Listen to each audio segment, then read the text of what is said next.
Brighten up those dark mornings. Wheeler, Ollie, and Lecter. Mornings at the Cabin. The OG Mornings at the Cabin.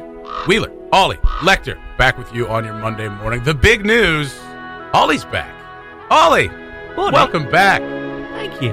I know it's been quite a... Well, I mean, you were gone for quite some time. Obviously, we know why. It's been a difficult time. It's good to have you back. It's very, very good to be back. It took an eternity on Saturday, the journey back. I imagine. Yeah.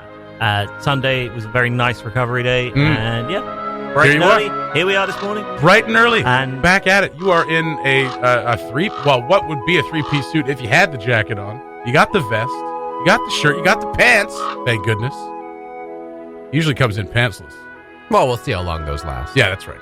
I mean, you got to get comfortable.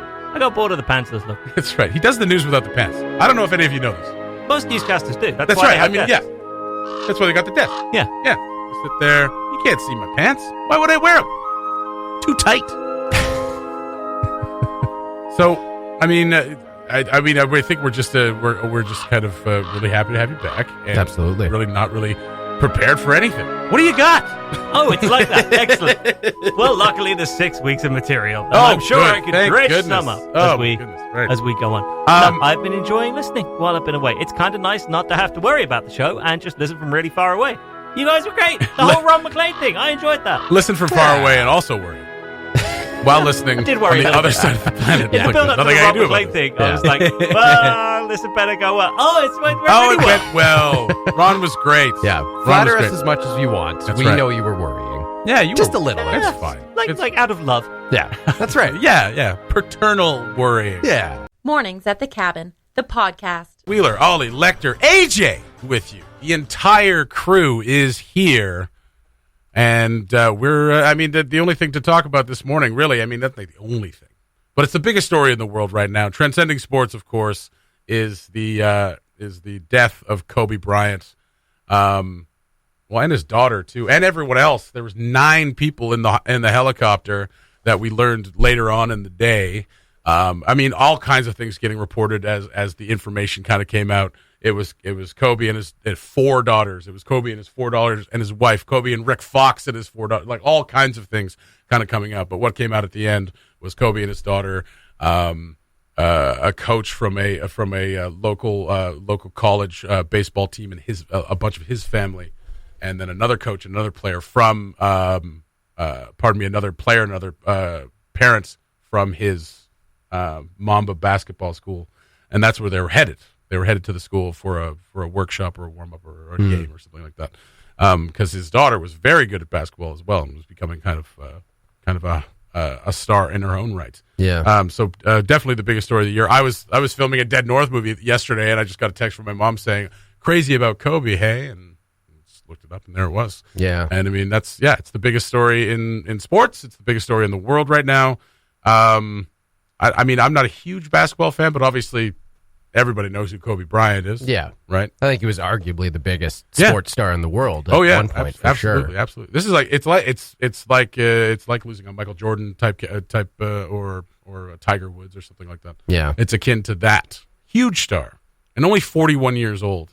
Yeah. Just starting to, just retired a few years ago, just actually starting to get to do what he wanted to do. And, interesting. But crazy. It's weird that we live in a world now where TMZ is the one. They are the most reliable. Breaking these sorts of stories. They broke the Michael Jackson death. They broke the Farrah Fawcett death. Yeah. When you pay freelancers to literally be parked under someone's car, they are usually the first ones to get it. Yeah. Because there's usually someone right there. And because they put it out to everybody, right? Like it could have been someone that lived near the crash that ran over and took pictures. Like it could have been anything. Right. So they have kind of everybody working for them. So they're usually the ones. Ironically enough, a tabloid news source is the one to kind of depend on when it comes to announcements like this. Yeah. Well, you say a tabloid, but it's a tabloid news source that really only has one stock in trade, which is that. Yeah. Celebrity gossip, celebrity death, all that. Most other newsrooms have got a lot of other stuff to worry about. Like if you're TMZ, then the only thing you've got to worry about is that is the kind of stuff that people go to that website for. Yeah. That's true. Very true. and they were kind of dropping the developments as they kind of came before anybody else. Yeah. And then other news sources were plucking from them. Yeah. So as the story developed, it just got more and more tragic. Obviously, like Kobe Bryant being the first name, the marquee name that comes out of that, and then you find out he was with his daughter, and then there's a father with some of his kids, and then another parent with their kid, and the pilots. It started off as 4 or 5 people, and then it turned to 9. It just got worse. Biggest story in sports in years. I first heard about it yesterday when Mike actually texted me. So, of course, we'll be talking about this on Cabin Sports Radio tonight. But yeah, he texted me saying that TMZ is reporting that Kobe Bryant has died in a helicopter crash. Yeah. And first thing, like, for some reason, again, the first thing that popped in my head is like, well, it's TMZ. So right. Hopefully it's not true. But when it comes to this stuff, TMZ is right on every time. And then, like, within minutes, they were absolutely confirming that it was true. For something like that, TMZ knows that people come to it for this kind of thing. The moment you get one wrong like that, then that's you done. Because every single time in future, if you try to report something similar, people will remember the time that you got a really big one completely wrong. Yeah. So there's no way, as far as from my point of view, I can't see any way that TMZ would publish something like that unless they were 100% certain because of the consequence to your reputation. Absolutely. Yeah. Like, if that's wrong. So that's the ironic part. Not the ironic part that TMZ would do it. The ironic part is that TMZ, a celebrity news source, checks their stuff better than some major news sources. Yeah. In that scenario. Yeah. I mean, major news sources get things wrong kind of all the time. And for the families, too. Imagine reporting that, and it turns out that wasn't true. Oh, yeah. You've just turned you a might family have a upside lawsuit down. on your hands there, too. Yeah, absolutely. Yeah. And they've faced those probably enough. But even saying that, I was very much like, I sure hope that is the case. I sure hope they're wrong. Yeah. Yeah. Yeah. Of course. That's a huge, huge name in sports. He did a lot of stuff outside of the court, too. Well, and you're talking about an entire generation of kids that were inspired by him to play basketball. Like that, all the interviews that were doing with they were doing with players were just like everything. Like DeMar DeRozan said, everything I learned about basketball, I learned from Kobe. If Kobe doesn't exist, I'm not playing basketball. And that sentiment was echoed from a bunch of players, younger players, and some even some older players who learned from him, watching him and playing against him. So a lot of tributes pouring in last night. Obviously, NBA teams, the games that went on, because some games were canceled yesterday, which is pretty major to cancel big games like that. Yeah. Obviously, it's a huge loss for the basketball community. But some tributes like playing out the first 24 seconds without playing, like you let that 24-second shot clock violation go. So the Raptors did that with the Spurs. They both let a shot clock violation go to commemorate his number 24. Other teams did. One team did 24-second violation. The other team did an 8-second no,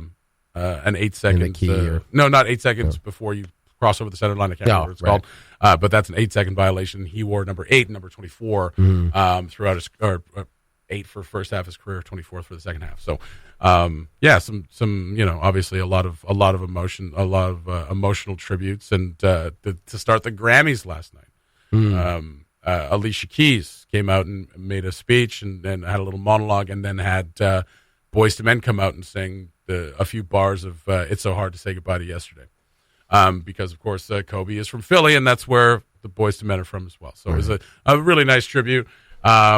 And she said, like, we're here in the Staples Center, the house that Kobe built. And that's absolutely true. And they built that for the Lakers. They built that for Shaq and Kobe. And they built it for other reasons. But like that, those were the premier guys to see when the Staples Center opened up. Yep. Yeah. So, that's the story. I mean, that's the biggest story of the year. It will be probably one of them. I mean, unless World War III breaks out, which we all hope it doesn't. I mean, fingers crossed there. Fingers crossed. Mornings at the Cabin, the podcast where we cut out all the great music and you're left with the rest. Space cookies. So astronauts have baked cookies in space for the first time. Holy smokes. In 1969, we landed on the moon. In 1972, we landed on the moon. Again. And then for a while, nothing happened. But now, the first food baked in space by astronauts has happened. These are all steps towards colonizing space and finding a way to live in space for an extended period of time. Do you think they actually baked those cookies in space? Yeah. Or was it in a studio? Probably. I mean, everything's been faked so far. Chocolate chip cookies have become the first food to be baked in space, and a first of its kind experiment. I mean, landing on the moon, fine. But baking cookies on the moon? It seems a little fake. Okay. Yeah. Like we're not in the space with Russia anymore. We don't have to do this stuff. Yeah, like now we're just showing off. So I think that's very cool, though. I mean, any amount that we can like kind of experiment to extend our time in space, because eventually we're going to have to jump off this rock and get out there. Yeah. Mankind lives on this planet. Doesn't mean we were meant to be here forever. And it's probably best that we prioritize as far as finding out what food may be sustainable, what we can accomplish, what we can't accomplish. I think I'd like a little treat. We start with cookies. That's right. And you go from there. Well, you can pack food to bring with you. Obviously, they bring food with them. It's like dehydrated food and stuff, and vacuum-packed food that they can bring with them. Have you ever seen The Martian? The movie The Martian, or read the book?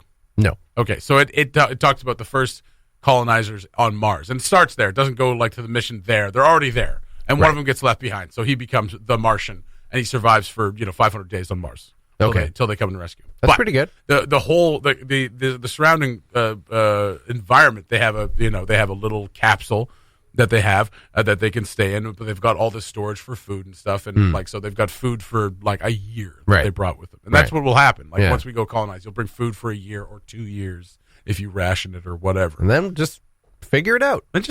For goodness sake. Start baking some cookies. That's right. Yeah, and that's just oh man, go bake us some cookies. We'll be outside doing space stuff. What kind of cookies? Chocolate chip, baby. Chocolate chip. That's right. Just classic. Yeah, fair enough. Oatmeal chocolate chips, my favorite. Oh, yeah. That's right. Well, we'll get there. This is a starting point. That's right. This is right. Small steps. Yeah. Just like contact. You don't want to take the risk of like opening that package and having those oats and just go everywhere. They'll clog the instruments. That's right. So that's pretty cool. I like that. So, I mean, obviously, we don't want to think about the Earth ending, but I mean, at some point we're going to have to venture out into space, and we're going to need to spend a lot of time out there because, as we know, space big. So space big. Yeah. Space, lot of time. Yeah. A lot of time out there in space. Lots of room for cookies. Start baking them now. I love this. The whole thing about, but like as we learn more about space and spending more time in it, we know what space does to the human body. So these two sets of twins, they're both astronauts. One's been in space for over a year. One hasn't been. And the guy who's been in space for over a year is like 2 inches shorter. Really? Oh, yeah. It compresses his body because you're not using stuff, right? You're in 0 G, so it starts to affect your joints and your vertebrae and all this stuff. So he's 2 inches shorter than his brother. Yeah. Wow. Yeah. And like 140 years older. 140 years older. That's right. He's been through the time-space continuum, and now his DNA is baked like cookies. The Mornings at the Cabin podcast. Hey, it was early. What do you want from us? Wheeler and Lecter with you on your Monday morning, joined by friend of the show, man about town, Renaissance man, politician, writer, director, actor. What else? Everything. Everything. This man has everything, and we're proud to call him our friend. We're proud to call him one of our hosts. It's host of the Destro Show, Des Loreen. What up, Des? Hey, what's up, guys? How you doing this morning? Good, man. Good. Thanks for being on this morning. We want to hear you got a huge announcement for Totally Arctic Wrestling this morning. But wait, you just got back from a wicked cruise. I want to hear about that a little bit. You went on the Jericho cruise. Now, for those of people who don't know, there's all these kind of theme cruises out there. Like there's a Backstreet Boys cruise. There's a New Kids on the Block cruise. It's mostly old pop bands that do cruises. But this one is the Chris Jericho cruise. You've been on it a couple times. Tell us about the Jericho cruise. Yeah, so the first cruise was October 2018. This is the second one now, January 2020. And let me tell you, man, both experiences, the last 14 years of my life here have been crazy. The last 14 months of my life, have been insane because it's just been a wild ride. This boat is, a lot of people are saying, cruises, a cruise. This is a festival on water. This is literally the wildest time you could ever imagine. Like I keep likening it to Pinocchio when we went to Pleasure Island and the kids became jackasses. Yeah. Because that's all we did. You could see the cigars, the ashes just burning fast, right? And everybody was playing pool and having a good time. But really, it is wild. Miami to Nassau, Bahamas. Now this Eskimo has been to the Bahamas twice, except I'm 0 for 2 for getting off the boat. I have never set foot in the Bahamas. I just love being in the air. I put on Kokomo both times, called my mom. I said, hey, I love you. I'm here in the Bahamas, and your boy made it all the way south. So. Awesome, man. Awesome. I mean, yeah, and like from what you shared on Instagram and Facebook, it looks like an absolutely crazy time. I mean, Jericho is one of the legends. He's one of the greatest ever, and you're like buddies with him at this point. Like, he saw you on tell everybody about what happened when he saw you on the boat. Like, this is his cruise. This is his boat. What did he do when he saw you? Well, that's it. That's the coolest thing, man. Right? Chris is the nicest guy ever, man. For some reason, I don't know what it is, but he's just been so nice to me. So, like, I go up to him on the boat. I see he's meeting people. I don't want to really bother him, but at the same time, I'm not going to not go say hi to Chris Jericho, right? Like, it's like, hey, he's here in person. So I walk up to him, and he's asking people, like, hey, where you from? How you doing? Are you liking the boat? And then he sees me, and he's like, oh, hey, man, so when's your next show again? Oh, wow. It's coming up in April. So we just picked up this conversation, it felt magical, man. This guy's got a way of touching people's lives. It's just insane. You know what I mean? Insane. And you got a picture with old Razor Ramon on there too, buddy. That was pretty awesome. Yeah, well, that's it. Man, I'll tell you, this boat, I'm telling you, man, if there's anybody who's ever had reservations about going on this cruise, please don't, man. This is the craziest time ever. It's not one of those things where the wrestlers are just like zoo animals and you see them once and then they're gone. Scott Hall was sitting there talking to dudes all day long. I went up, I said hello. He was super cool about it, but at the same time, I got this vibe like, is he cool about this? You know what I mean? But, super nice guy. Everybody on the boat, they're just walking around. You're partying with a lot of them. The casino's open all night. It's a pretty crazy time, man. Who'd have thought the bad guy would be such a nice guy? Such a nice guy. Yeah. Yeah.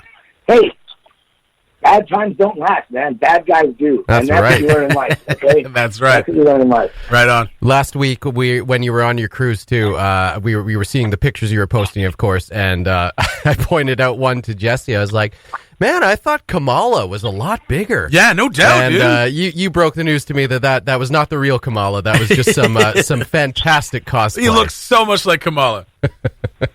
Shout out to my buddy Cruz Santiago right there, man. Cruz, that was the best. He had Papa Shango last year, and he killed that Kamala costume this year. When people are saying, hey, Kamala looks good, and then people have to say, no, I'm sorry, actually, Kamala is a double amputee. That's not really Kamala. Cruz, man, he killed it. No, he's good, man. He did. There's some amazing cosplay on that ship. It's like even my cabin mates, man, Karen and Mike. Mike wanted to shake. My buddy Mike. This is amazing. MJF. I don't know if anybody out there right now. MJF. This guy is the biggest heel in wrestling right now. He just plays the biggest.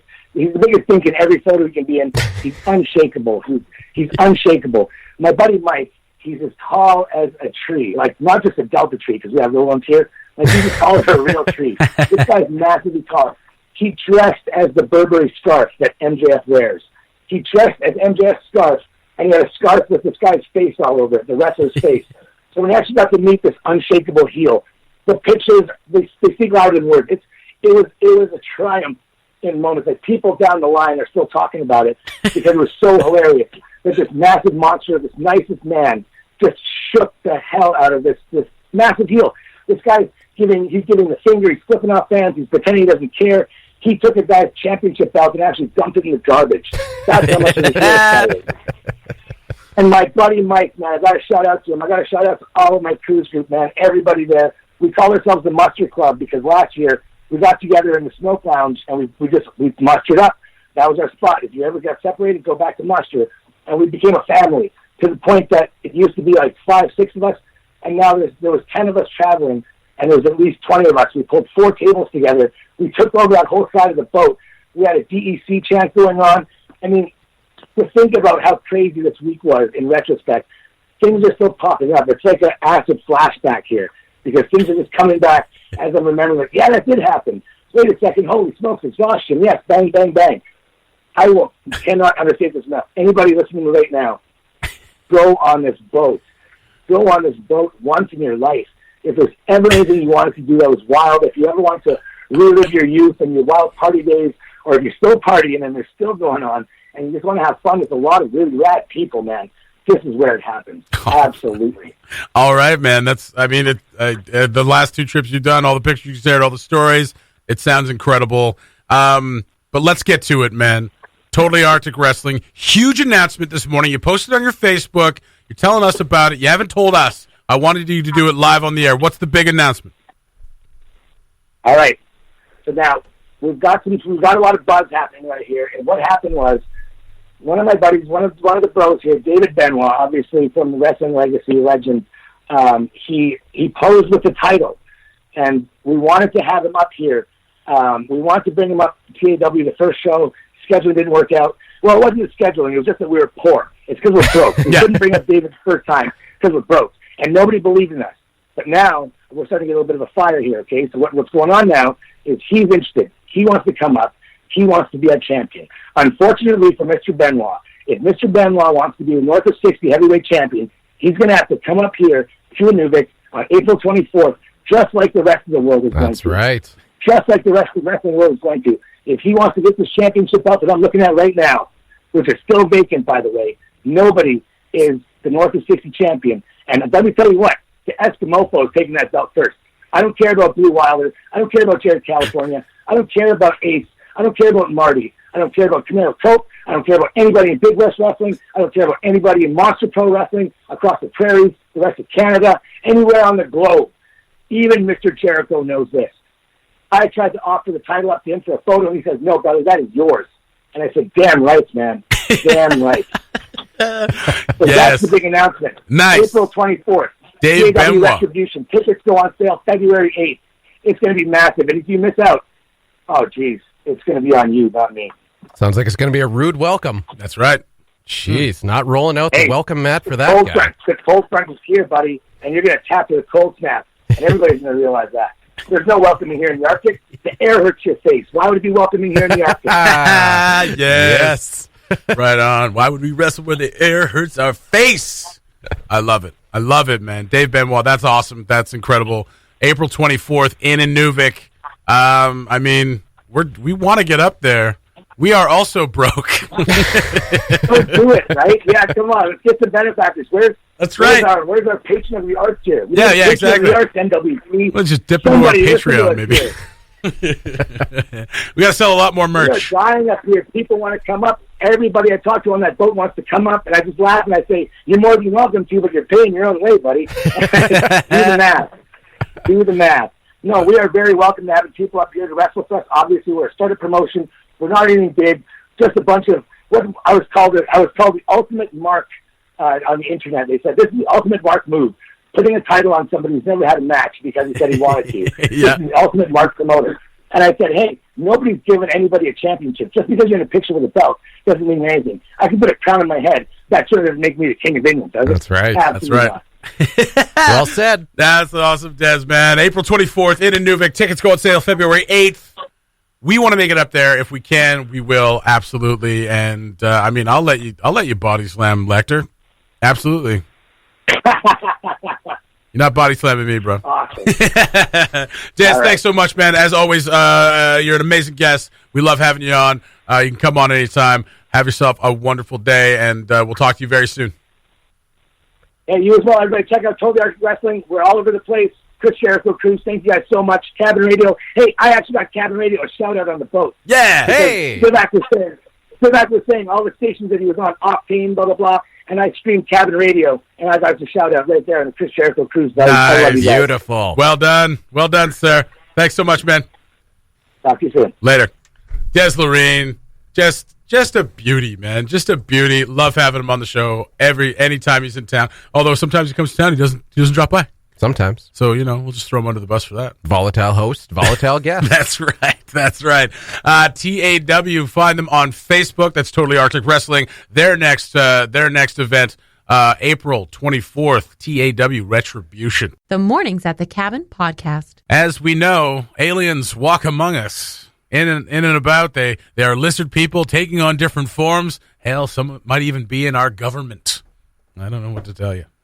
They're there. We voted for them, so it's really our fault. I mean, if the lizard people are doing a good job. Right, exactly. This is what I'm always saying. Like, if the lizard people are doing their jobs and we're benefiting from it, then let's have lizard people. Yeah. No harm, no foul. Exactly.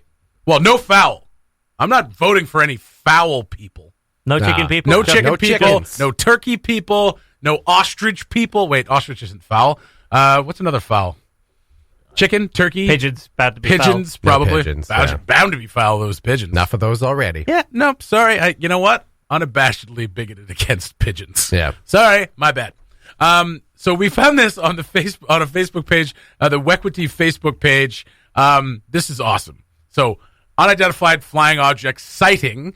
We're looking into this a little deeper. Hopefully, maybe someone could give us a call or maybe send us an email. So let us know what's going on. Beam into the studio if you must. But so the post, maybe we can we'll just share the post. It's a bit long. There were 3 sightings on January 18th and 19th, so last Saturday and Sunday, of an object flying near the airport in Wequity. The first sighting was near the airport, a place called Rock Blast Site Mountain. First photo taken by Robin and Kim. They pick the nicest places to turn up, right? Don't they, these UFOs? Well, I mean, the least populated place, so they're just checking it out, you know? They come on a tourist trip to the Northwest Territory. You got to see the Did light. they not read the brochure? Yeah, that's right. They went to Rock Blast Site Mountain. Not Virginia Falls. No. No, not any yet. They've seen the wonders in the expanses of the universe. Yeah. Got nothing on downtown Yellowknife. They just kind of come in, they just stick around like, oh, God, it's good to be out in the middle of nowhere. I'm not impressed by our meager wonders on Earth here. No, not at all. Aurora Village. Yeah. We've got an Aurora City back on our planet. That's right. we have my cousin. He is Aurora. So that's what. They're not that excited about it. His cousin's Aurora. The Aurora Borealis are aliens. Yeah. They're watching over us. It's fine. Yeah. So a couple of pictures there. Maybe we'll just we'll share this, but we think that maybe someone's looking a little deeper into this. We'll see what's going on. There's a couple of photos. One's taken during the day, which I can't see anything. I don't see anything. And then there's 2 other photos in the dark. There's a couple of lights. I mean, people know what. Here's the thing about stuff like this. I mean, obviously people are going to think, oh, it's just a plane or something like that. People know what planes look like in the sky. They fly overhead every day. Small planes, big planes. Right. So if there's something different. We've established planes. Yeah, that's right. Small planes, big planes. Even medium planes. Yeah. Those too. Single-seater planes, ultralights, jumbo jets, large Soviet aircraft. I mean, even RC planes. I mean, you know, there's planes everywhere. Yes. People know what planes look like. Yeah. But these. A body, wings, a tail, a couple of wheels. I think if it only has a couple of wheels. Generally speaking, there's an issue. Yeah. Just 2 on the side. It's fine. So, I mean, obviously, like the pictures don't look like much of anything, but I mean... No, surely not. In a UFO sighting, the pictures are somewhat fuzzy and debatable. Even with the best camera, a light in the sky is going to look like a light in the sky. That's what it's going to look like. Yeah. But what they said is it looked like an orange diamond shape was hovering above the lake near the dump area. So even they're dumpster divers. Even they're like, we got to go to Ikea. Or Wequity IKEA. Go to the dump, see what's going on. Someone's bound to have dumped some furniture there. Maybe we can have it. Yeah. They're working on something. Yeah, they're working on something. Very resourceful. What, aliens? Yeah. You think so? Yeah. I mean, if they can travel across the expanse of space, chances are they got a knack for something. So they've traveled across the expanse of space to find something that they couldn't get anywhere else except Wequity's dump. Yeah. Maybe they're scouting out mining sites. Well, yeah. Well, steal our precious resources. I mean, if you believe in the energy that flows through the earth, the NWT would have a bunch of it. Most of it's unexplored. A lot of minerals, not a lot of gold, gas, oil, all these things. They don't care about that. No, but I mean, it could be excreting energy that we cannot see, we cannot perceive, and maybe... Hang on, no, time out. You're telling me that the aliens may have come to Wequity's dump to excrete energy we cannot see. Not necessarily the dump. Not necessarily the dump. They saw the word dump, and they were like, that is exactly what I need. They don't understand our language. All right. These grounds around Northwest Territories are sacred for a reason. Well, we should tell them that because they're clearly not respecting it. What would you think? What would you think of it if some sort of craft is powered by the energy a planet exudes. So a craft comes over. Oh, it's too early for this. Comes over a sacred site, and it's just like this. There's a reason this is sacred is because all this energy is popping up. An alien comes over, we're going to recharge your batteries. Stays there for a couple hours, just like plugging in at a gas station for your electric car. So hang on, Stonehenge is just a BP, is what we're saying. Stonehenge, bunch of druids trying to figure it out, but couldn't get it done. They tapped that out years ago. Whatever. Nothing left there. Bunch of English druids are just like, let's just put a bunch of rocks here. We'll probably find something, right? Meanwhile, indigenous people are like, oh God, just feel it, man. Just find it on your own. I would just like to put the druids were indigenous. Well, to where that is. To there they were, but they were all west of the Caucasus Mountains. They were a bunch of white folks. No connection to the earth whatsoever. So that would be my theory as to why aliens would visit the Northwest Territories. Not to see the dump, although there are treasures to be had. Mm-hmm. I'm sure they don't want a couch, but maybe they're just recharging their batteries. Yeah, sure. Go with that. There we go. Yeah. I mean, there's a lot of things we can't explain, right? There's no reason to be scared. We can't see microwaves, but we know they exist. Can't see radio waves, but we know they exist. Okay, there's one in the kitchen. Fine, we can see that one. That's right. There's all kinds of things we can't see or perceive. So other beings, higher beings, may be able to. So maybe there's just a crack in that. There's a fissure in that part of the earth that is just like pouring energy out. And they're just like, oh, sweet, we can finally recharge. Let's go down to Earth. I hate Earth. I know, but we're just going to stay for a couple hours. And we'll recharge the batteries and go. What sort of technology is this? They still take 2 hours to recharge? To recharge from the energy of the Earth? That's pretty good. That's pretty efficient. Yeah, but if you were on gas or diesel, it would be like 2 minutes and then you're back out. Yeah, but maybe they're... Okay, yeah, exactly. But they're like, this would be quicker if you're using gas or diesel. It's like, do you remember what happened to our home planet? Stop talking. We're going to be here for a couple hours, recharge, and maybe they're in a jalopy. Maybe it's not maybe it's an old, it's not a more recent model. It's an older model. Got to be here for 2 hours. The new models charge up in 15 minutes. But this one sputtered down to Earth and was like, oh, good. So we're being visited by poor aliens. Yes, that's right. Saying. Oh, well, right. Yeah, that's right. And, aliens looking for a better life. Yeah. Yeah. Well, and I mean, you want to make it worth the trip too, right? Let's come down and you fuel up again. That might take anywhere between 15 minutes and 2 hours. Once you're done, you may as well freak some people out and come home with a story. And it says it right here. I was scared, and without thinking, took a photo and a video, and then drove back home. So there's a video out there somewhere. We'd like to find it. Let's figure it out. I think we'll share this post, and if there's any more information out there. What for what you can see in this post. But maybe if there's a video, you never know. It's true. Apparently, the story changed over time from the witness. Right at the bottom there. The story has changed over time from the witness. So there you go. 3 Wequity residents have seen an unidentified flying object last weekend. More to come on this breaking story. All right. That's going to do it for Mornings at the Cabin. Ollie's return has happened. It's here. It's done. And now we're back into just normal stuff, right? Right. Great. What could go wrong? Thanks for listening. Check out more from the show at cabinradio.ca and by following the Mornings at the Cabin Facebook page.